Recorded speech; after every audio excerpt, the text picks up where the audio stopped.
Hello everyone, कैसे हैं आप सभी लोग। ये सीक्वेंस और सीरीज़ पर तीसरा वीडियो है जिसमें हम ये जानेंगे कि अरिथमेटिक प्रोग्रेशन क्या होती है और इसकी nth टर्म के लिए जो फॉर्मूला होता है उस पर बेस्ड कुछ क्वेश्चंस करेंगे। चलिए तो मान लेते हैं एक सीक्वेंस है A1, A2, A3, A4, A5 up to AN। अब ये ज़रूरी नहीं कि ये फाइनाइट सीक्वेंस हो, ये इनफाइनाइट सीक्वेंस भी हो सकता है। ठीक है, अगर ये एक फाइनाइट सीक्वेंस है तो इसकी कुछ ना कुछ लास्ट टर्म होगी। जैसे कि मान लीजिए total number of terms n है। ठीक है, मतलब ये फाइनाइट सीक्वेंस है तो जो AN होगी वो लास्ट टर्म हो जाएगी। ठीक है, अगर इनफाइनाइट सीक्वेंस है मतलब नंबर ऑफ टर्म्स इनफाइनाइट है तो कोई लास्ट टर्म होगी नहीं। ठीक है, तो ये फाइनाइट सीक्वेंस भी हो सकता है, इनफाइनाइट सीक्वेंस भी हो सकता है। ठीक है, हम बात कर रहे हैं अरिथमेटिक प्रोग्रेशन की। तो ये सीक्वेंस अरिथमेटिक प्रोग्रेशन कहलाएगी if A2 minus A1 is equal to A3 minus A2 is equal to A4 minus A3। ठीक है, तो मैं किसी भी टर्म को उसके आगे आने वाली टर्म में से घटा रहा हूँ। जैसे मैंने A1 को घटाया A2 में से, A2 को घटाया A3 में से। ठीक है, तो अगर ये वैल्यू सेम आए, इनके डिफरेंस जो है वो सेम आए, तो ये कहलाता है अरिथमेटिक प्रोग्रेशन। मतलब अरिथमेटिक प्रोग्रेशन में कंसेक्यूटिव टर्म्स के बीच का जो डिफरेंस होता है वो सेम होता है और इस डिफरेंस को कहते हैं हम कॉमन डिफरेंस। ठीक है, इसके एग्जांपल्स देखते हैं। एग्जांपल में मैंने सीक्वेंस लिया है 3, 7, 11, 15, 19 एंड सो ऑन। तो ये एक इनफाइनाइट सीक्वेंस है। तो इनफाइनाइट सीक्वेंस भी हो सकता है, फाइनाइट सीक्वेंस भी हो सकता है। ठीक है, अच्छा, अगर मैं 7 में से 3 को घटा दूँ तो मुझे आंसर क्या मिलेगा? 4। इसी तरीके से 11 में से 7 को घटा दूँ तो भी मुझे 4 मिलेगा। 15 में से 11 को घटा दूँ तो भी मुझे 4 मिलेगा। इसको ऐसे भी देख सकते हैं कि 3 में मैं 4 को जोड़ दूँ तो मुझे 7 मिलेगा, 7 में मैं 4 को जोड़ दूँ तो मुझे 11 मिलेगा। ठीक है, तो यहाँ पे जो 4 है वो कॉमन डिफरेंस है इस सीक्वेंस का या इस अरिथमेटिक प्रोग्रेशन का। ठीक है, तो ये एक अरिथमेटिक प्रोग्रेशन है। कंसेक्यूटिव टर्म्स के बीच का जो डिफरेंस है वो है 4। ठीक,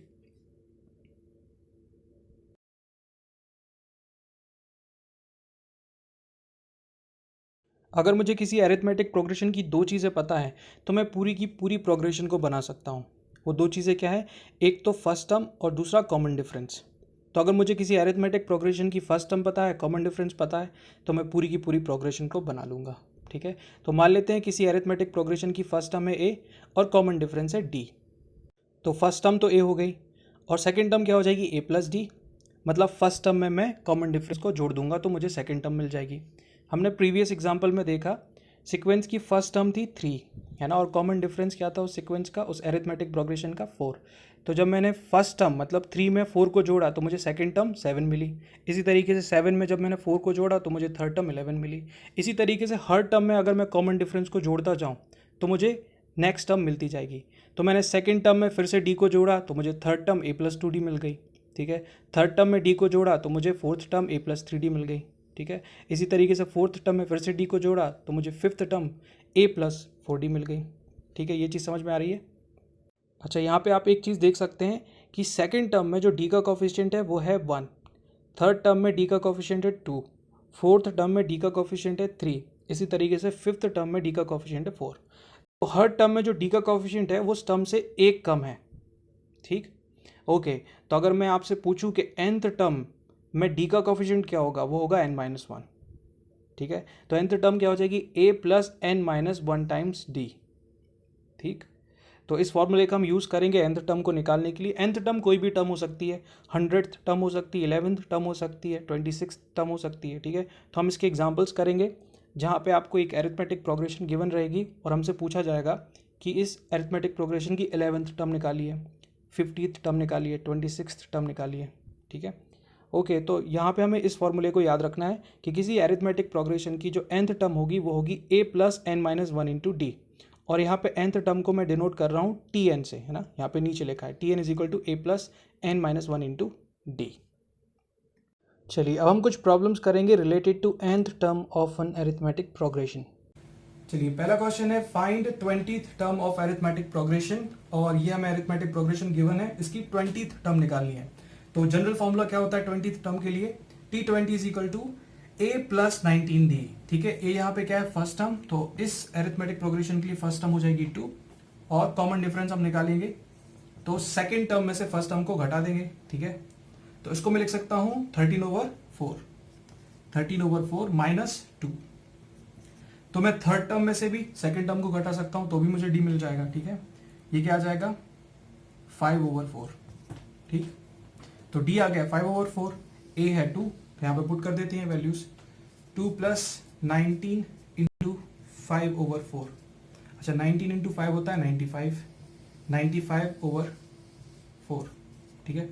ये हो जाएगा 8 + 95/4, 95 + 8 क्या हो जाएगा 103/4, तो ये 20th टर्म हो जाएगी इसकी, ठीक है। नेक्स्ट क्वेश्चन भी बड़ा सिंपल है, find 11th term of the sequence 49, 44, 39, ठीक है। तो ये एक अरिथमेटिक प्रोग्रेशन है, कैसे 44 में से 49 को घटा के देखते हैं क्या मिलता है। तो 44 में से 49 को घटाया तो हमें मिला -5, ठीक है। इसी तरीके से 39 में से 44 को घटाने पे हमें क्या मिलेगा -5। तो कंसेक्यूटिव टर्म्स के बीच का जो डिफरेंस है वो सेम है, ठीक है। तो ये अरिथमेटिक प्रोग्रेशन है और हमें इसकी 11th टर्म निकालनी है। तो 11th टर्म के लिए जनरल फॉर्मूला क्या हो जाएगा a + 10d, ठीक है। तो a हो जाएगा 49 और कॉमन डिफरेंस क्या हो जाएगा -5। तो यहाँ पे पुट कर देंगे वैल्यूज, 49 - 10 × 5, ठीक है। ये -5 था तो ये माइनस आगे ले लिया हमने, 49 - 50, तो आंसर क्या आ जाएगा -1।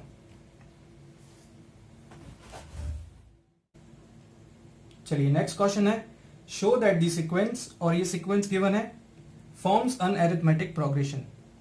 तो मैंने इसको a1 के बराबर लिया, इसको a2 के बराबर, इसको a3 के बराबर, इसको a4 के बराबर, और ये सीक्वेंस अरिथमेटिक प्रोग्रेशन में होगा if a2 - a1 is equal to a3 - a2 is equal to a4 - a3, ठीक है। तो हम इनकी वैल्यूज निकालते हैं, अगर ये बराबर आ जाती है वैल्यूज तो ये सीक्वेंस अरिथमेटिक प्रोग्रेशन में होगा। a2 - a1, a2 की वैल्यू हो जाएगी ln a² b minus a1 की वैल्यू क्या है ln a, और ये चीज हमें पता है ln m - ln n is equal to ln m/n by the properties of logarithm. तो ये क्या हो जाएगा ln a² b divided by a, तो a को मैं यहाँ पे लिखूंगा, ठीक है।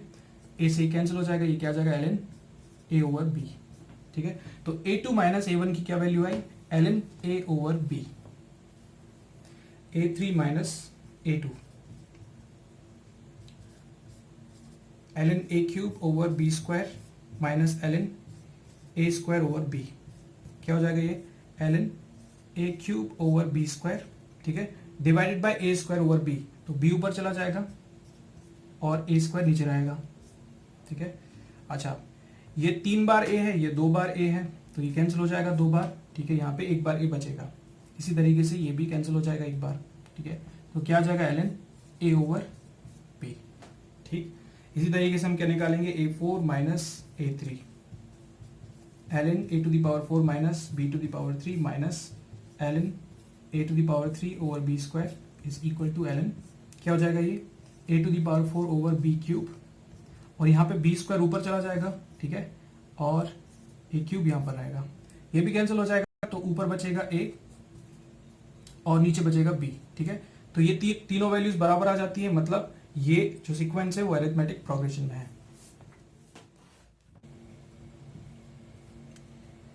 Which term of the following sequence is first negative term. तो ये हमें सीक्वेंस गिवन है और इसकी हमें पहली नेगेटिव टर्म निकालनी है, ठीक है। इस सीक्वेंस को ध्यान से देखते हैं, पहली टर्म है 1087, इसके बाद वाली टर्म है 1081, मतलब टर्म की वैल्यू घट गई। इसके बाद वाली टर्म है 1075, मतलब टर्म की वैल्यू और घट गई। तो ये एक डिक्रीजिंग सीक्वेंस है, जैसे जैसे सीक्वेंस आगे बढ़ता जाएगा टर्म्स की वैल्यू घटती जाएगी, मतलब आगे आने वाली टर्म्स में कुछ नेगेटिव टर्म्स भी होंगी, ठीक है। तो हमें फर्स्ट नेगेटिव टर्म निकालना है। ओके, तो हमने लेट कर लिया कि जो nth टर्म है वो फर्स्ट नेगेटिव टर्म है, और nth टर्म के लिए जो जनरल फॉर्मूला होता है वो ये होता है a + n - 1 × d। तो हमें d निकालना है। d निकालने के लिए हम क्या करेंगे 1081 में से 1087 घटा देंगे, तो d की वैल्यू आ जाएगी -6, ठीक है। और d = -6 यहाँ पे पुट कर देंगे और इसको सॉल्व करेंगे। a की वैल्यू क्या हो जाएगी 1087, फर्स्ट टर्म है, ठीक है। 1087 + n - 1 × -6, इसको सॉल्व करेंगे तो जो nth टर्म है वो क्या हो जाएगी 1093 - 6n। अच्छा, जो nth टर्म है वो है एक नेगेटिव टर्म, मतलब इसकी वैल्यू 0 से छोटी होनी चाहिए, है ना।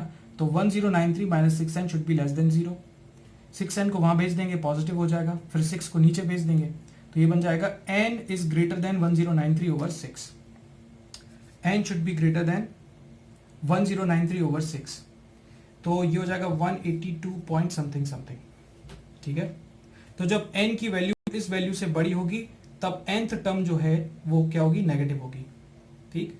तो n इज इक्वल टू 183, क्योंकि n क्या है, एक नेचुरल नंबर है, तो n की क्या वैल्यू हो सकती है, 183, 184, 185, 186 एंड सो ऑन, ठीक है। इन सारी वैल्यूज के लिए जो टर्म होगी वो नेगेटिव होगी, और हमें क्या निकालना है, फर्स्ट नेगेटिव टर्म। तो फर्स्ट नेगेटिव टर्म क्या होनी चाहिए, 183, ठीक है। तो आंसर क्या आ जाएगा, 183rd टर्म जो होगी वो फर्स्ट नेगेटिव टर्म होगी।